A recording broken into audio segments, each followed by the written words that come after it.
You might imagine that danger in the Middle Ages lurked in the forests, in the dark woods where bandits waited, in the high towers of corrupt lords, or in the narrow alleys where blades flashed faster than words.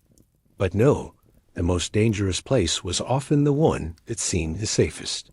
A place of warm bread, glowing firelight, and cheap ale. A place where no one cared who you were. The medieval inn. Some stood along dusty roads where merchants passed. Others hid behind the marketplace, just beyond the blacksmith's hammering. Some rose beside churches, others beside stables, but they all shared one thing. A door that opened to anyone. Once you stepped through it, who could tell? Was that man a weary traveler or a killer in disguise? A musician seeking coins or a spy hiding a dagger beneath his cloak? A monk on pilgrimage or a holy man escaping justice? Inns offered more than food and shelter. They offered invisibility. They were loud, crowded, and nameless. The perfect place for secrets to breathe. Picture it. The door creaks open. Smoke curls above the fire. Someone coughs. A burst of laughter cracks across the room. A tired dog limps between the tables. The ceiling beams sag. The air smells of tallow candles, sweat, and boiled onions. The innkeeper glances your way once and looks past you. You could be anyone. That was their power. Inns were the pulse of medieval rest, gossip, and escape. The taproom downstairs was pure chaos. Mugs slammed on tables, tailies shouted across benches, dice thrown, coins lost. Brawls began and ended before anyone cared. The rooms upstairs were bare and rough. A straw mattress, a bucket, and a door that might not latch, but they were dry and prodded, and nothing was written down. No ledger, no questions, only money and silence. By the hearth, a few travelers whisper together. One wears a fine ring that does not match his ragged clothes. Another keeps his gloves on, even while drinking. The third man says nothing at all. Above them, 3 rooms wait. In one, a messenger guards a scroll too dangerous to lose. In another, a woman hides who has not seen the sun in days. In the last, perhaps no one stays. Or perhaps someone pretends not to. And the innkeeper? He just keeps pouring ale. Because the more mysteries under his roof, the heavier his purse becomes. In a world without records, papers, or portraits, you were whoever you said you were. That made inns both refuge and snare. Thieves came first. Not the quick-handed market pickpockets, but real criminals. Horse stealers, grave robbers, and highwaymen. They would hide for a night or two, eat greasy meat, watch every shadow, and sleep with knives beneath their cloaks. A clever outlaw never chose a barn. Too lonely, too open. But an inn? An inn hid you in plain sight. The noise buried your guilt. The crowd shielded your face. And every other guest looked just as dangerous as you. Then came the deserters, soldiers who had fled their wars, burned their uniforms, and carried the same scars in their eyes. They spoke little. They kept their weapons near. They carried stories they refused to tell. They never stayed long. They sat by the wall, watched every doorway, and drank slowly. And when they slipped away at midnight, no one ever asked where or why. Sometimes the face on a wanted notice walked right through the door, but there were no bounty hunters here. Only farmers who could not read and merchants who looked the other way. As long as the man paid what he owed, he was no outlaw. He was simply another guest, and the inn became his refuge, at least until dawn. Not everyone hiding in a medieval inn was a thief or killer. Some were more dangerous. Spies, couriers, informants, and smugglers. They did not carry swords. They carried secrets instead. Secrets that could bring down kingdoms, turn armies, or end lives quietly. In a world without letters or codes, where whispers traveled faster than ink, secrets moved by foot and needed shelter. That is where the inn came in. the perfect disguise. No one noticed the silent man in the corner. He drank slowly, never smiled, never spoke. He studied faces, but met no eyes. His clothes were plain, neither rich nor poor. And when he vanished at sunrise, the innkeeper could not recall his face.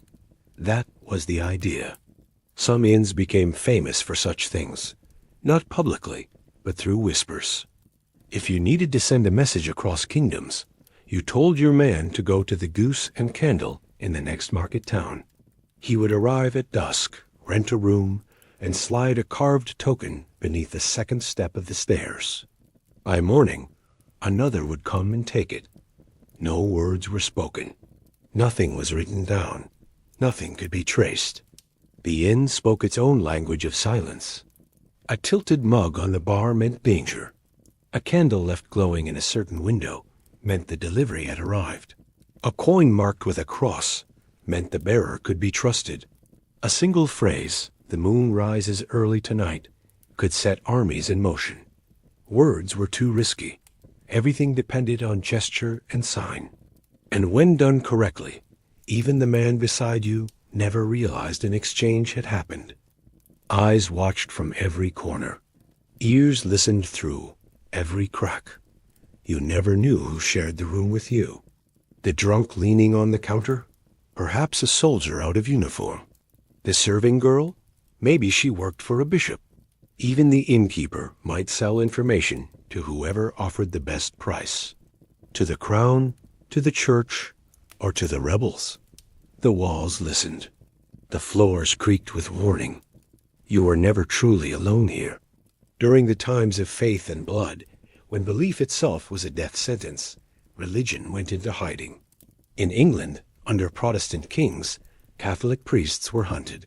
In France, during the wars of religion, the Huguenots lived as fugitives. In the Holy Roman lands, heresy was punished by fire, sometimes for reading the wrong page. Where did the priests turn then? When the church itself became their enemy, they went where all others went, to the inn, where altars were built in secret and prayers were whispered in fear. Some inns hid small chapels, not grand or beautiful, only a narrow room with a cloth-draped table and a single flame, enough to hold a midnight mass in silence. At the dead of night, a few believers would climb the stairs, kneel in shadow, and take communion trembling. If the guards came, everything disappeared in moments. The bread swallowed, the altar stripped, the priest gone through a back door. A hunted priest wore no robe. He wore a torn cloak, smelled of horses, and carried no cross. He looked like a poor traveler, and in the noise of a tavern he vanished completely. Only the faithful knew to look twice, and even they spoke no name, because if caught, both the priest and his protectors would hang. Saints slept on straw too. Some were dragged from hiding places, beaten and killed in the town square, but others escaped. They moved unseen, heard confessions in barns, and baptized children in stalls. Each night they lived was a small miracle, bought with silence and the loyalty of an innkeeper who never asked questions. Not every secret was hidden in the open. Some buildings were made to hide. The craft of concealment ran deep. False walls behind wine racks, trap doors beneath the stable hay, hidden stairways behind kitchen shelves, storage rooms that opened into alleys. To a traveler, these looked like old quirks of the building, but to those who knew, they were the bones of survival. But to those being hunted, those hidden corners were lifelines. A man could vanish in a heartbeat. A woman could slip into a pantry and emerge through another doorway that led to the attic instead. No one ever checked above the ceiling beams, that narrow crawl space only reachable by ladder. It was tight, dusty, and silent, but perfect for one person to hide. Maybe two, if they stayed still and breathed quietly. Some waited there through long nights. Others stayed for weeks, fed through cracks in the wall, whispered to in secret, listening for the signal knock that meant the danger had passed. Some doors inside the inn did not open where they should. A pantry led to another passage. A bedroom had no window. A wall gave a hollow sound when struck. The safest inns were not the prettiest. They were confusing by design, built like puzzles meant to slow strangers and shield the frightened. The innkeeper might know every hidden way, or pretend not to, because secrecy was worth its weight in gold. But ignorance could be even more valuable. Every inn shared one constant. Not the guests, not the meals, not even the pests that lived in the corners. It was always the innkeeper. He stood behind the counter. He watched from the kitchen door. He unlocked and locked the rooms. He lit the lamps. Most of all, he noticed everything. But the question was never what he saw. It was how much that knowledge might cost. To the drunk merchant, he was friendly. To the gossiping maid, he was kind. To the tired traveler, he was welcoming. But behind that smile, his thoughts were a careful ledger. Who slipped in after dark? Who paid with coins too shiny? Who stayed too long without a word? Who asked for water and never drank it? He did more than pour ale. He gathered information. In the medieval world, real strength came not from weapons. It came from what you knew and who would pay to know it. Deals were made in corners and back rooms. Some innkeepers were not just witnesses. They were middlemen. Late at night, a soft knock sounded at the back door. A hooded man stepped inside. Gold was traded. A name was whispered. By morning, someone might disappear, or be captured, or found dead. The innkeeper never raised a hand. But he had spoken a few words, and that was enough. His records were never written down. There were no official lists. Yet every innkeeper kept mental notes. He remembered faces. The young woman who arrived with child and left alone. The nobleman with the limp who lied about his title. The stranger who never turned his back to the room. And when the constable came asking, the innkeeper might shrug and say, "I know nothing." Or, for a heavier purse, he might reply, "He will return tonight. Third room on the left." Loyalty had a price, and nearly everyone had already set theirs. Protectors, yes, but not saints. To some, the innkeeper was a guardian. He hid a priest in flight. He fed the runaway. He cleaned the blood from the floorboards. But never from mercy, from understanding. He knew how cruel the world could be. He had learned that justice often missed its mark, that people fled not only for crimes, but for heartbreak and survival. And in return for silence, all he ever asked for was payment, sometimes food, sometimes favor, sometimes only to be left out of the story. He was not virtuous. He was realistic. Running an inn and guarding the secrets of others was a dangerous game. If the law ever discovered he had sheltered a fugitive, he would share their fate. If a fugitive learned that the innkeeper had sold his name, the price would be death. Every choice was a gamble. To protect this man tonight might bring gold, or might bring capture. To betray that woman tomorrow might bring payment, or might bring an arrow through the door. But innkeepers held one advantage. No one else knew as much as they did.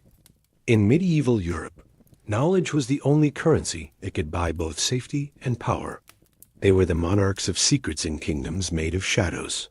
Some innkeepers became legends, not because their inns were grand or their ale was fine, but because they could make people vanish or help them escape the noose. Behind the laughter, the songs, and the drunken fights, they managed webs of quiet favors, networks of silence, and memories sharper than knives. They were not rulers in name, yet they were kings all the same, masters of secrets, of whispers, of straw beds and smoky corners. What was the best hiding place? A dark cave? A distant forest? A ruined monastery? None of them. The best place to hide was among people, among strangers, among noise, among lives too busy to notice your fear. A medieval inn was built for that. No one saw one more face in the crowd. By nightfall, the taproom was alive. A merchant counting his coins, a blacksmith asleep on his arm, a young woman weeping softly near the wall, a sick boy coughing into his sleeve, and you, sitting quietly in their midst. You ask for food, you sip your drink, you nod politely. You do not draw attention, and because nothing stands out about you, everything works in your favor. To survive here, you must be invisible.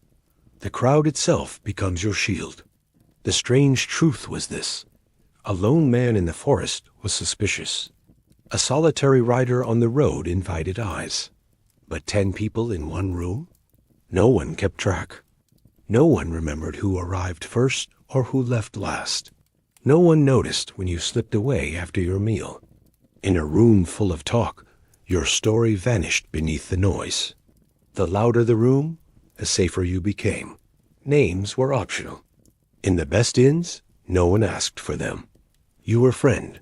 You were traveler. You were the man in the brown cloak. And if you stayed silent long enough, you became nothing. A passing figure between door and fire. Between warmth and the cold outside. It was a performance of normal life. Eat, drink, sleep. That was all expected. You did not need to act. You only needed to blend. Sit near the fire. Laugh at a jest. Help a drunk to his feet. Be part of the scene, not apart from it. And no one would wonder who you truly were, or where you would go next. Light distracted from darkness. People stared at the loud ones. The man who spilled his drink. The woman who danced on a bench. No one looked at the quiet figure by the wall. Or the girl who kept her hood up and her eyes low. Because chaos hides the cautious. Noise protects the quiet. Even enemies could sit side by side without knowing. A rebel beside a soldier. A thief beside a watchman. A Protestant beside a Catholic priest. No one questioned it. The inn was neutral ground.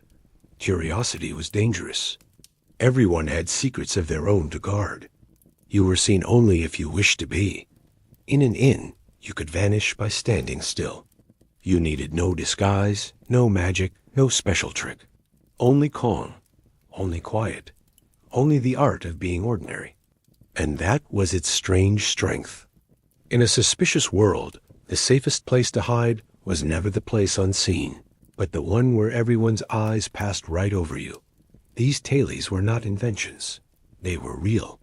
History remembers its rulers and its battles, but it also carries the faint record of whispers, arrests, escapes, and silences. Many began in a small room above a smoky tavern, the hiding place known as the priest's hole. During the rule of Queen Elizabeth I, Catholic worship was forbidden. Priests were branded as traitors. Giving them shelter meant death, yet faith still burned strong. In the countryside, inns quietly turned into sanctuaries for forbidden worship. In Lancaster, an innkeeper and his wife were taken by the authorities when a hidden priest was found concealed behind the chimney wall. He had lived there for 3 weeks, saying Mass in secret at midnight, never daring to step outside. His hiding place was exposed by a passing traveler who overheard Latin prayers murmured through the wall. Both the priest and his hosts were executed. The room still stands. So does the chimney. The assassin at the Crown Horse, 1348, south of Paris. A nobleman running from trial for poisoning a rival found refuge at an inn called the Crown Horse. He took a new name, shaved his beard, and offered to clean stables to pay for his stay. But the innkeeper's teenage son betrayed him to the local bailiff. When the guards burst into the room, he was already gone. Only a cold fire remained, ashes scattered in the grate. The room was untouched except for one detail, a dagger driven into the window frame, its blade still wet with wax. Espionage at the Crossbell, 1471. During the Wars of the Roses, spies of both York and Lancaster used inns not just as shelters, but as networks of secrets. In Canterbury, 2 rival agents unknowingly stayed in the same inn for 3 nights. just a few doors apart. Neither knew the other existed. Both left coded notes hidden in the same cellar. Years later, the innkeeper confessed, "I kept both their secrets. It was not my war." The escape through the bakehouse in Bruges, 1413. A preacher accused of heresy was caught giving forbidden sermons. He fled the city walls and found safety in a tavern run by his cousin. When the inquisitors arrived, he was already gone, not through the front door, but through a trapdoor in the bakehouse behind the kitchen. He survived and went on to live as a wandering scholar. His cousin was burned for sheltering him. The tavern was closed forever, but the trapdoor remains beneath a modern cafe. Disguises and disappearances. Many fugitives hid in plain sight as something ordinary wandering monks, mute beggars, blind musicians, dung collectors. One story tells of a woman accused of witchcraft in Würzburg who fled to a nearby town. At an inn, she shaved her head, wrapped her scalp in linen, and worked as a stable hand for months. One night, a guest noticed a scar on her wrist and recognized her from childhood. She was captured, but before dawn, she escaped again. When the guards returned, they found only her blanket, still warm. We often think of hiding as silence, as darkness, as stillness. But in the medieval world, hiding meant blending into the noise. Emptiness was suspicious. Movement was safety. No one questioned another pair of muddy boots in the hallway, another cloak drying by the fire, another weary voice asking for bread. That was the art of survival. The invisible were those who looked like they belonged, circles that never closed. Some fugitives stayed a single night. Others lingered for months. Some changed their names, others their faces. A few never spoke again. Some were captured. Some escaped. Many simply dissolved into the crowd like fog rising from a cup of ale. No endings, no vengeance. Only the quiet of old wood, cold stone, and memories that never fully faded. The inn, in the end, was not just a refuge. It was a mirror. It revealed those who were afraid, hunted, guilty, or devout. The lost and the faithful slept under the same leaking roof. All listened to the same fire crackle. All ignored what they were not meant to hear. And every face you passed on the stairs could be someone else by morning. Between survival and sin, motives blurred. Some hid to save their souls. Others to save their skin. The innkeeper never asked which. The other guests never asked questions. The candle did not burn any brighter or dimmer, depending on who sat beside it. The inn was never meant for judgment. It was a crossing point, a pause between the person you had been and the one you hoped to become, or the one you were desperate to leave behind. Forgotten names in the ledger. No monument recalls them. No historian wrote them down. They were too small, too silent, too dangerous to remember. Yet they lived, and their presence mattered, not because they ruled or conquered, but because they slipped between the edges of history, showing that true strength is often quiet, and that sometimes the most powerful form of rebellion is simply to endure. The medieval inn was more than a shelter.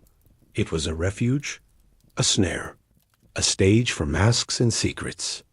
It was a place of confession, a tomb, a birthplace. And at times, it was all of these things at once.